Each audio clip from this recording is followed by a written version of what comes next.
Sir அவர் என்ன பண்ணுவாரா, குதிரை இருக்குல்ல, கிருஷ்ணர் ஓட்டினார்ல ஒரு குதிரை, இந்த குதிரையை முதற்கொண்டு அவர் தான் அந்த உண்ணி எடுப்பார். இந்த உண்ணி எடுத்ததுன்னு சொல்லுவாங்க. இந்த உண்ணி எடுக்கிறது அப்போ அவர்கிட்ட கேக்குறாங்க, நீ தேர் ஓட்டுறது தானே ஒத்துக்கிட்ட, நீ எதுக்குப்பா குதிரையெல்லாம் கிளீன் பண்ணிட்டு இருக்க?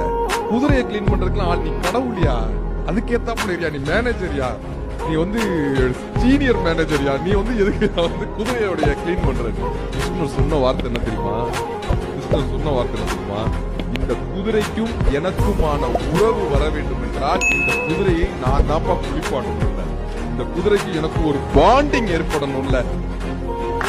என்ன அர்த்தம்னா, மேனேஜராக இருந்தாலும் அவர் கைகளும் அழுக்கானால் மட்டும்தான் அந்த கடைநிலை ஊழியரினுடைய வழி என்ன என்பது அந்த தலைமை பொறுப்பிற்கு தெரியும். நீங்கள் தலைமை பொறுப்பில் இருந்தாலும் கூட களத்தில் இருந்து போராட வேண்டும் என்பதை கீதை என்கிற ஒரு மிகப்பெரிய நூல் நமக்கு கற்றுக்